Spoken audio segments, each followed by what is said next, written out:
속성으로 섬겨주신 야베스 가정에게 감사드립니다. 그리고 기쁨으로 찬양단에게 감사드립니다.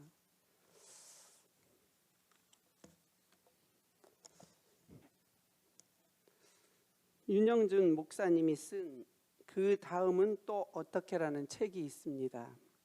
그 책의 첫 번째 16세기 성자라고 불리는 필립 D. 낸이라는 사람의 이야기가 나옵니다. 하루는 당시 최고의 대학이었던 캔디네켈 대학의 교정을 걷고 있었답니다. 그때 어떤 청년을 만났는데 그 청년에게 왜 이 학교를 왔느냐고 물었답니다. 청년은 법률 공부를 하기 위해서 왔다고 했답니다. 그래서 내리는 청년에게 대학 공부를 다 마치면 무엇을 할 것이냐고 했더니 청년은 박사학위를 얻겠습니다 라고 대답했답니다. 계속해서 내리가 박사학위를 받고 나면 무엇을 하겠는가라고 물어보자 또 청년은 아주 힘든 문제를 몇 개 맡아 웅변과 지식으로 멋지게 변호 처리해서 많은 사람들의 관심과 명성을 얻겠습니다라고 말했다라는 것입니다. 내리는 다시 물었답니다. 그 다음에 또 어떻게 되겠는가? 청년은 그 후에는 많은 돈을 벌어 드디어 부자가 될 것이라고 말했다고 합니다. 내리는 다시 그 다음에 또 어떻게 되겠냐고 물었답니다. 청년은 명성과 재물을 소유한 중에 평안히 살 것이라고 대답했다고 합니다. 내리는 다시 질문을 합니다. 그 다음에는 또 어떻게 되겠는가? 청년은 그 다음에 내가 이미 늙어 죽게 되겠지요 라고 말했다고 합니다. 내리의 마지막은 또 물었습니다. 그 다음에는 또 어떻게 되겠는가?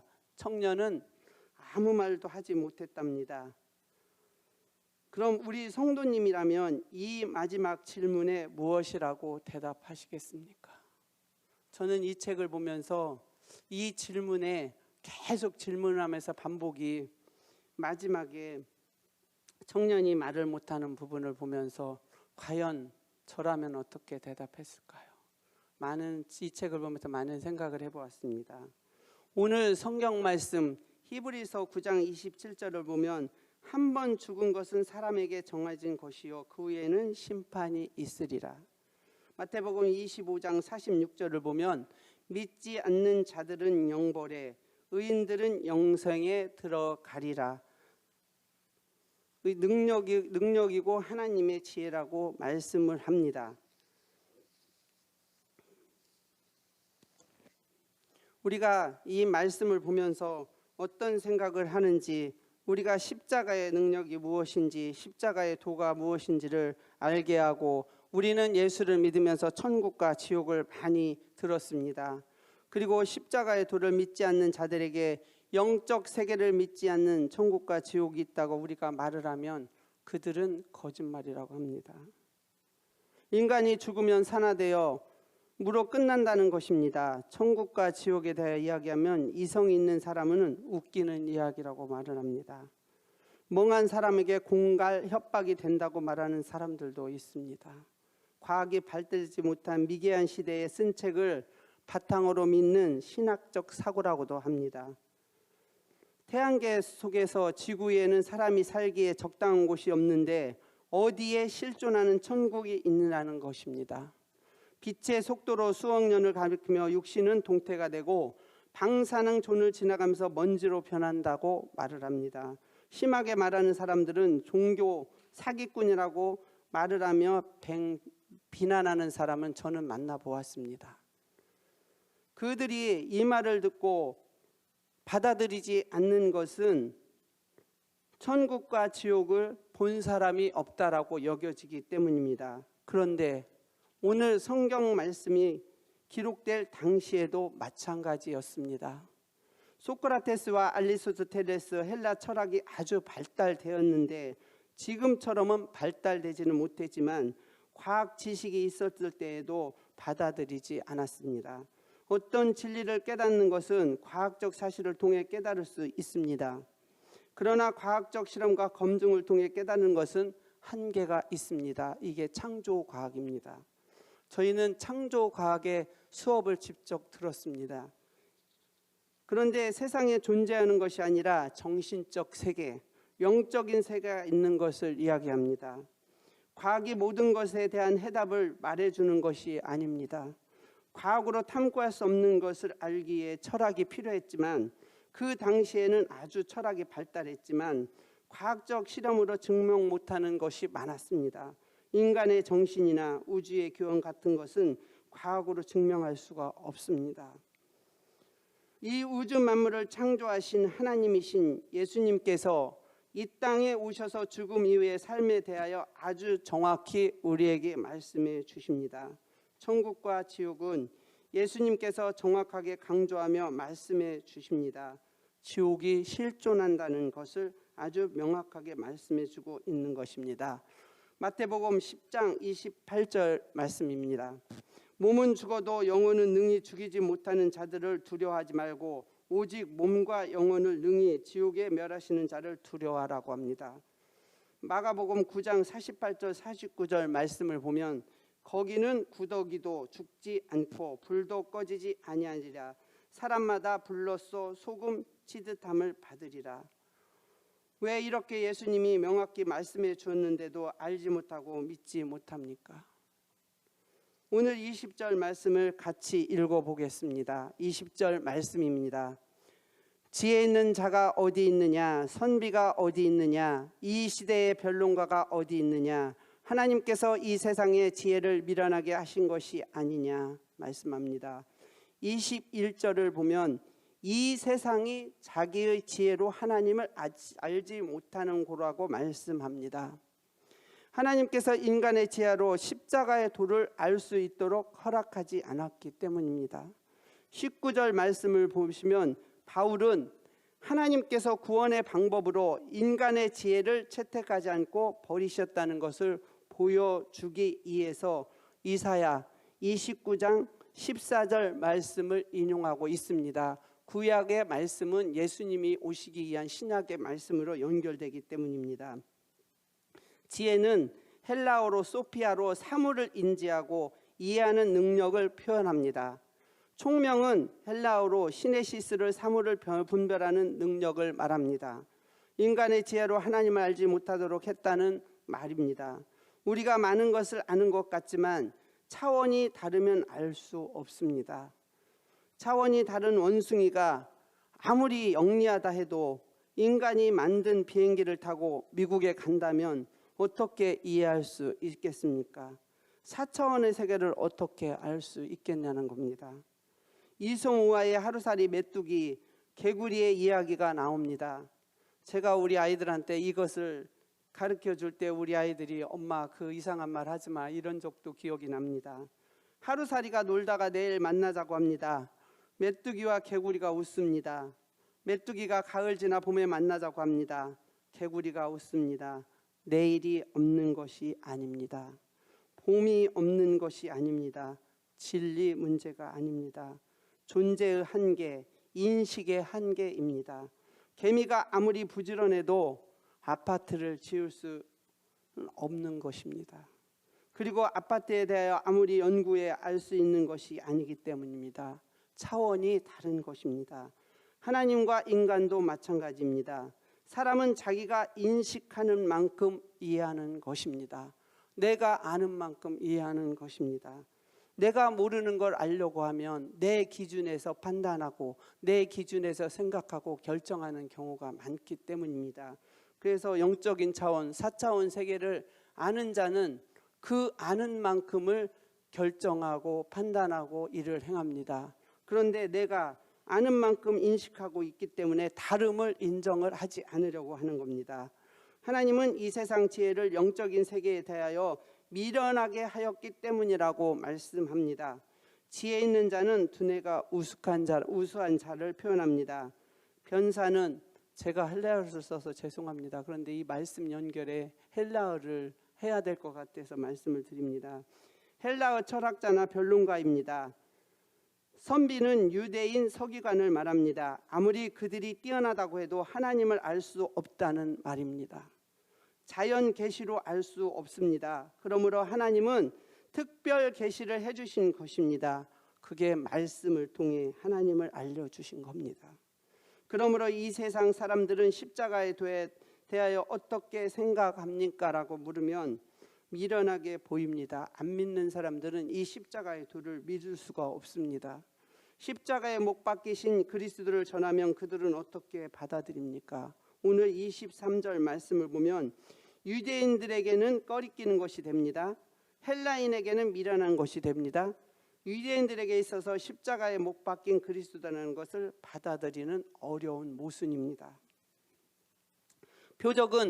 표적으로 끝나는 것이지 우리 인생의 근원적인 죄와 죽음의 문제를 해결할 수 없는 것인데 유대인들은 여전히 표적을 구했습니다. 예수님은 요나의 표적밖에 보여줄 것이 없다고 말하면서 진정으로 이들에게 필요한 것은 표적이 아니라 십자가인 것을 몸으로 보여주었는데도 예수님을 메시아로 믿지 않았습니다. 지금도 이스라엘은 믿지 않고 있습니다. 그들의 아집과 그들의 전통이, 그들의 우월감이, 그들의 교만이 예수님을 메시아로 받아들이지 못하는 것입니다. 예수님의 십자가는 유대인의 구원이 아니라 아담 이후에 범죄한 인류의 구원인 것을 깨닫지 못하는 것이기 때문입니다. 헬라인에게는 미련한 것이었습니다. 그들의 철학이, 그들의 인문학이 하나님의 육신을 입은 것은 불가능한 것이라고 생각했기 때문입니다. 그들은 지혜를 볼 때 이해할 수가 없는 것이고 그들의 분석적이며 이성적인 사고로는 십자가에 못 박히신 그리스도를 볼 때 미련하기 그지없는 것으로 보여졌던 것입니다. 그리스 철학의 중심인 이성과 합리주의입니다. 공부를 많이 하면 이 이성에서 정말 우리가 영적인 부분을 가기가 어렵다고도 합니다. 그렇지만 하나님 세계를 알고 말씀과 기도회를 깊이 들어가면 이 영적인 세계를 알리라고 봅니다. 이성과 합리에 맞지 않으면 모든 것을 버려야 한다는 것이 그리스 철학이었습니다. 성경을 버려야 한다는 것이었습니다.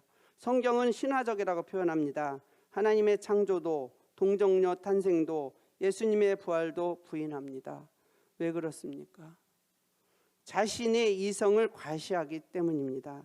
성경은 이런 사람들에 대하여 한마디로 이렇게 말씀하고 있습니다. 시편 4절 말씀입니다. 악인은 그의 교만한 얼굴로 말하기를 여호와께서 이를 감찰하지 아니하신다며 그의 모든 사상에 하나님이 없다 하나이다. 악인의 교만이라는 것입니다. 시편 14편 1절 말씀은 어리석은 자는 그의 마음에 이르기를 하나님이 없다 하는도다. 그들은 부패하고 그 행실이 가증하니 선을 행하는 자가 없도다라고 말씀합니다. 어리석은 자라는 말입니다. 보이지 않는다고 존재하는 것이 실존하지 않는 것이 아닙니다. 내가 경험하지 못했다고, 내가 이해되지 않는다고 존재하는 것이 아닙니다.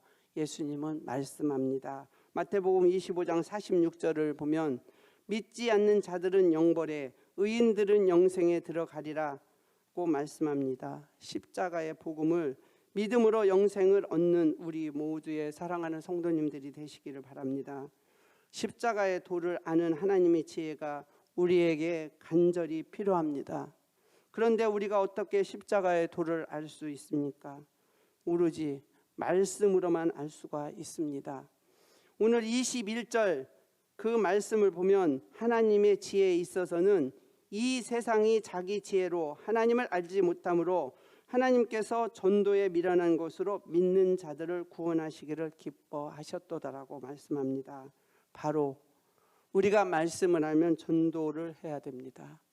여기서 전도라는 말, 헬라어 케르크마는 예고하다라는 말과 헬라어 케로스에서 온 말은 넓은 선포입니다. 큰 선포입니다. 복음은 우리가 큰 선포를 하는 것입니다. 널리 알리는 것입니다.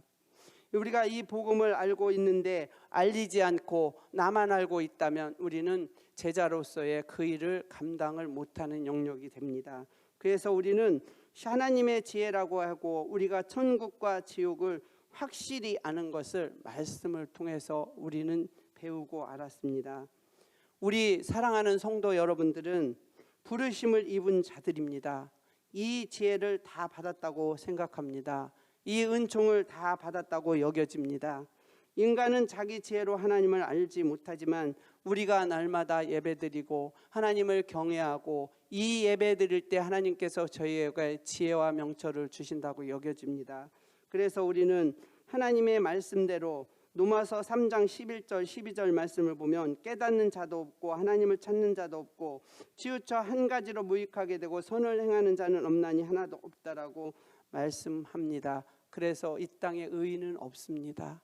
하나님의 말씀을 알고 깨닫는 자가 바울이 말했던 것처럼 우리가 의인이 될 수가 있습니다. 그래서 우리는 그 말씀으로 우리가 살아가는 겁니다. 사람의 지혜론을 알거나 찾거나 그 이름을 부르는 것을 섬길 수 없다라는 것입니다. 그런데 우리는 우리도 모르게 그 교만의 자리로 자꾸 나아갑니다. 하나님이 우리를 교만의 자리로 이끌지 않습니다. 우리를 교만의 자리로 이끄는 것은 사단의 역사입니다. 우리가 그래서 하나님의 십자가의 도를 아는 사람은 하나님 앞에 말씀과 기도로 하나님 앞에 무장하고 내 안에 있는 성령이 소멸되지 않기를 기도합니다. 내 안에 성령이 소멸되면 내 생각과 내 육신이 지배하여서 영의 생각을 저버리게 됩니다. 오늘 우리에게 하나님의 말씀합니다. 너희가 내 안에 거하고 내가 너희 안에 거하면 하나님은 그 하나님의 성령께서 너희에게 평안을 주고 함께 하신다고 하신 말씀이 요한복음 말씀입니다.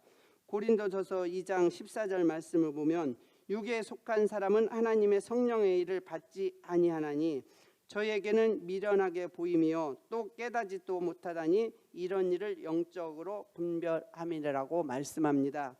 성령으로 거듭난 그리스도인에게 있어서는 십자가에 못 박힌 그리스도의 하나님 지혜를 우리는 압니다. 그 지혜를 아는데 그 지혜대로 우리가 살아가는 능력을 자꾸 사단이 빼앗습니다. 우리는 사단에 속는 삶을 살아서는 안 됩니다. 거듭난 그리스도 안에서 그 십자가의 사랑을 배우고 나가는 것이 우리가 해야 할 일이라고 여겨집니다. 24절 25절 말씀입니다. 오직 부르심을 받은 자들에게는 유대인이나 헬라인이나 그리스도 하나님의 은혜가 넘치는 능력이요 하나님의 지혜니라고 말씀합니다. 하나님의 어리석음은 사람보다 지혜롭고 하나님은 약한심이 사람보다 강합니다. 하나님이 아무리 약해도 우리 피조물들이 어떻게 하나님을 따라가겠습니까? 우리는 피조물입니다. 이 땅에서 우리에게 비만 안 내려주셔도 우리가 어떻게 살아갑니까? 공기만 없어도 우리가 어떻게 살아갑니까? 그런데 우리 피조물들은 그 교만함에 앞서 하나님보다 그 선을 넘으려고 하는 우리가 이런 착각과 오류를 범합니다. 우리는 십자가의 도의 하나님 능력만이 우리가 살아날 수 있습니다. 우리가 회복될 수 있습니다. 그게 십자가의 능력의 도입니다. 십자가의 도는 어리석은 것도 무능한 것도 아닙니다. 하나님이 내 안에 계시면 내 안에 계신 그 성령 하나님께서 우리를 회복시켜 주시고 우리를 하나님께서 일하여 주십니다. 우리가 18절과 24절 말씀을 보면 십자가의 도가 복음이 능력이라고 말을 합니다. 여기서 도는 노고스를 말씀을 합니다. 노고스는 뭡니까? 사랑입니다. 우리 안에 온전한 사랑을 말씀합니다. 그 사랑이 십자가에 간 말씀이고 십자가를 통해 구원받게 된 진리 복음을 말합니다. 우리는 복음이 무엇인가 하면 이는 성경의 말씀대로 그리스도께서 고난과 대속의 십자가를 지시고 죽은 장사 지낸 바 되었다가 성경대로 사흘 만에 다시 부활하신 역사적 사실이 바로 복음입니다. 그러니까 우리는 복음을 정확히 알아야 됩니다. 그 복음으로 인해서 우리가 다시 살아났습니다. 제 용서를 받았습니다. 성경 말씀에서 능력은 디나미스라고 말을 합니다. 이 헬라어 디나마이스는 다이나마이트입니다. 폭발력이 있는 것입니다. 우리가 도로공사를 할 때 이것을 사용한다고 저는 들었습니다. 제가 직접 해보지는 않았기 때문에 잘 모르지만 그걸로 인해서 이게 부서질 수 있고 폭발적으로 일어날 수 있다고 들었습니다.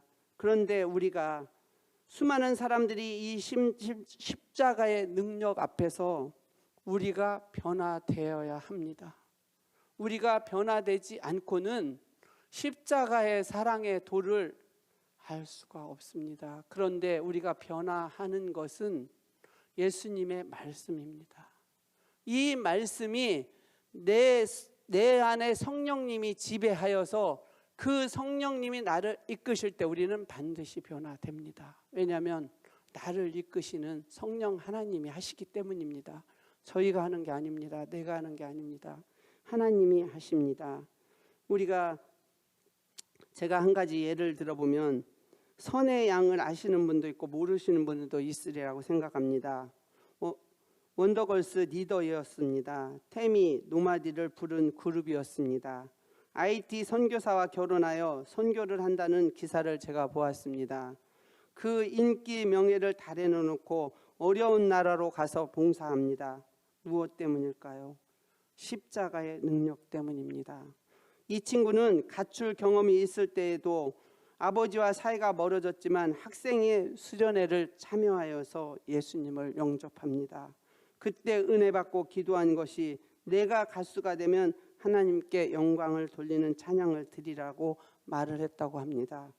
할머니 손에 키움받은 아픈 가족사가 있지만 십자가의 능력으로 승리한 것입니다. 그 모든 것이 하나님의 영광을 찬양할 수 있는 바탕을 만들어준 것이라고 믿습니다. 그게 십자가의 능력이었습니다.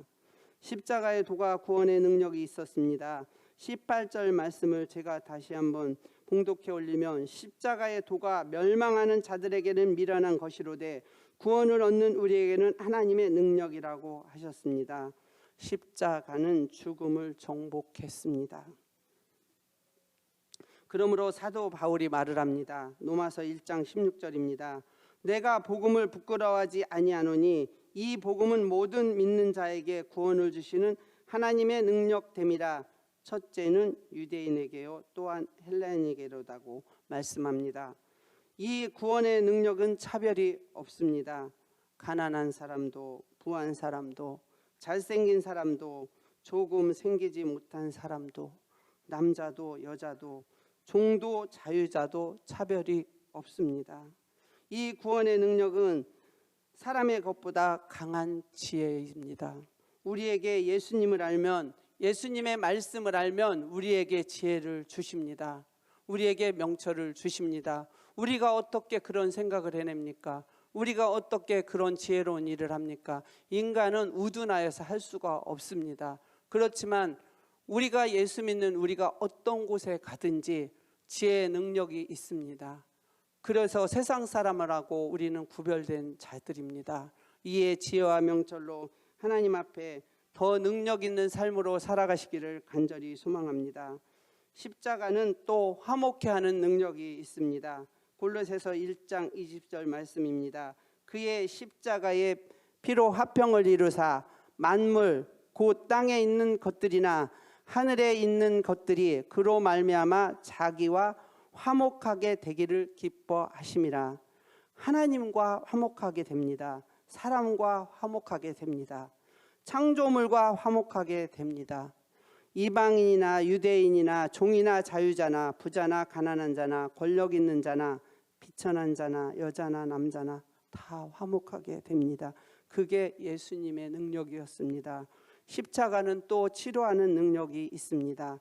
이사야 53장 5절을 말씀을 보면 그가 찔림은 우리의 허물 때문이요 그가 상함은 우리의 죄악 때문이라. 그가 징계를 받음으로 우리는 평화를 누리고 그가 채찍에 맞음으로 우리는 나음을 받았더라고 말씀합니다. 영적으로 정신적으로 육신적으로 치료의 역사가 우리 안에 일어나야 됩니다. 이스라엘 백성들이 광야에서 장대에 달린 구리뱀을 보았을 때 치유의 역사가 일어나는 것처럼 십자가를 바라볼 때 상한 심령이 고침받고 쓰러지는 심령이 일어나는 것입니다. 십자가의 죄를 깨닫게 하는 능력이 있습니다. 우리는 예수님을 부르짖는 것이 쉬우면서도 굉장히 어렵습니다. 예수님의 능력이, 예수님의 이름이, 예수님의 보혈이 능력이 있는데 우리가 부르짖으며 간구할 때 찾기가 어려운 분들도 있습니다. 그런데 보혈의 능력만이 우리를 치료합니다. 십자가는 죄악을 이기게 하는 능력이 있기 때문입니다. 십자가의 고통을 이기는 능력은 예수님을 믿는 곳에 죽은 자가 살아나는 역사가 성경 말씀에 있습니다. 십자가 있는 곳에 사랑의 역사가 일어납니다. 용서의 역사가 일어납니다. 십자가 도가 있는 곳에 절망이 소망으로 변합니다. 복음이 들어가면 어떠한 죄악도 용서받는 능력의 역사가 일어납니다. 미련한 것 같지만 복음을 받아들이기만 하면 하나님의 능력이 나타나기 때문입니다. 기적이 일어납니다. 불가능이 가능으로 변화됩니다. 어떤 교육으로 할 수 없는 능력이 사람 가운데, 사회 가운데 일어납니다. 저는 개인적으로 기적은 사람이 변화되는 게 기적이라고 생각합니다. 사람이 내 안에 성령님의 인도함을 받고 변화되는 사람은 예수님의 일을 감당합니다. 예수님이 하신 일들을 합니다. 그래서 우리가 성령의 능력을 받은 사람은 내 안에 갇혀있는 육신의 생각에 묻혀 있지 않고 새로운 변화의 말씀에 순종하며 나갑니다. 그 말씀의 능력이 우리를 살립니다. 그래서 우리는 모든 것을 과학으로도 필요할 수 없는 우리에게 주시는 평안이 무엇입니까? 예수님의 주시는 온전한 말씀이었습니다. 요한복음에 그렇게 말씀했습니다. 너희에게 평안을 주고 간다고. 이게 말씀입니다. 우리가 삶을 살아가면서 내 안에 평안이 없다면 우리는 하나님을 간구하며 기도하며 말씀에 녹아져야 합니다. 우리에게 확신과 사랑과 기쁨, 평화가 우리에게 있어야 합니다. 하나님은 우리에게 기쁨의 눈물을 주셨습니다. 우리에게 기쁨의 눈물은 우리가 서로 화답하며 한 마음과 한 뜻으로 주님 앞에 영화롭게 예배드리는 것을 말합니다. 우리가 주님 앞에 십자가의 도의 능력으로 우리가 예배드릴 때 십자가의 복음은 핵심이었습니다. 그리고 고난은 우리에게 주신 방식이었습니다. 과정이 없이 결과만 있는 것이 우리는 신앙인이 아닙니다. 우리는 신앙인은 과정입니다. 그 과정 가운데에서 하나님이 일하심을 봅니다. 하나님의 능력을 체험합니다. 그랬을 때 결과는 아름답게 열매를 맺습니다. 십자가의 복음의 고난을 통해서 세상에 오신 그 예수님은 멸시와 천대와 핍박과 죽음의 과정을 걸쳐 우리를 구원했습니다. 우리를 구원하신 그 예수님을 우리는 바라보면서 하나님의 능력을 나에게 구하기를 간절히 원합니다. 선지자 이사야는 멸시를 받아 싫어함과 버림과 간고와 질고와 슬픔과 아픔과 징벌과 고난과 찔림과 상함과 징계와 채찍과 중음을 당할 것이라고 우리에게 13가지를 가르쳐 주셨습니다. 우리에게 이렇게 가르쳐 주신 십자가의 능력은 우리는 지혜 있는 사람들에게 미련하게 보일지라도 그 십자가가 준 것은 평화였습니다. 사랑이었습니다. 그래서 우리 안에 9가지 성령의 열매가 맺혀지시기를 간절히 바랍니다. 그리고 우리에게 주어지고 크고 작은 십자가를 우리는 누구나 다 있습니다. 내 안에 짊어져야 할 십자가, 개인적인 십자가가 다 있습니다. 그럴 때 하나님 앞에 내려놓고 예수님을 바라보며 우리가 이 십자가를 감당하시기를 간절히 바랍니다. 십자가의 목적은 우리가 하나님 나라 확장입니다. 그리고 전도고 선교입니다. 이 전도와 선교가 하나님 나라 확장으로 하나님 나라로 나갈 때 우리 교회가 하나님 앞에 귀하게 쓰임받고 우리가 영혼을 살리고 생명을 세우며 예배자로 살기를 하나님이 가장 기뻐하시라고 생각합니다. 우리 모두가 하나님의 십자가의 도의 능력을 배우고 능력 있는 자로 살아가시기를 간절히 소망합니다.